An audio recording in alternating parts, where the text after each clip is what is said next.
ሰላም የተወደዳችሁ እግዚአብሔር ቤተሰቦች፣ ዛሬ ጠዋት ዓይንህን መክፈት በራሱ ተአምር ነው። ምናልባት ትናንት ከባድ ቀን ነበር፣ ነገር ግን እግዚአብሔር ዛሬ አዲስ ዕድልን ሰጥቷል። ይህችን ቀን ከመዋል በፊት በዚች ማለዳ ለ2 ደቂቃ እግዚአብሔርን አብረን እናመስግነው። የእግዚአብሔር ቃል በመዝሙረ ዳዊት ምዕራፍ 118 ቁጥር 24 ላይ እንደዚህ ይላል፣ እግዚአብሔር የሰራት ቀን ይህች ናት፣ ሐሴትን እናድርግ፣ በእርሷም ደስ ይበለን። ቀኑን በምስጋና የሚጀምር ሰው ልቡን ለእግዚአብሔር ሰላም ይከፍታል። ምናልባት ሁሉም ነገር ፍጹም አይደለም፣ ነገር ግን እግዚአብሔር አሁንም ታማኝ ነው።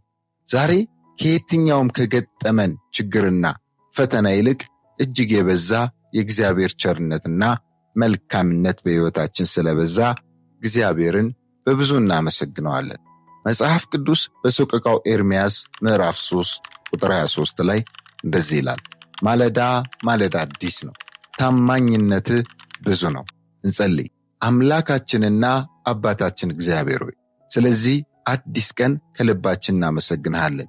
የሕይወት ስጦታ ስለሰጠህን፣ መተንፈስ ስለቻልን፣ በፍቅርህ ስለሸፈንከንና ስለጠበቅከን እናመሰግንሃለን። ጌታ ሆይ፣ ዛሬ በምንናገረው ቃል ሁሉ ጥበብንና ማስተዋልን ስጠን።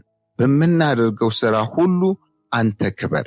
የተጨነቀውን ልባችንን በሰላምህ አረጋጋ። የደከመውን አበርታ፣ የታመመውን ፈውስ፣ ተስፋ የቆረጠውን በተስፋ ሙላ። ቤተሰቦቻችንን ከክፉ ጠብቃቸው። ዛሬ የምንሄድበትን መንገድ ቀና አድርግ። ከድንገታዊ አደጋ፣ ከዲያብሎስ ወጥመድ አንተ ጠብቀን። ልባችንን በማንኛውም ሁኔታ ውስጥ በአንተ መልካምነት ይሞላ። አንደበታችን አንተን በማመስገን፣ ድርጊታችን የአንተን መልካምነት የሚገልጥ እንዲሆን እንድትረዳን እንጸልያለን። ጸጋን እንድታበዛልን እንጸልያለን።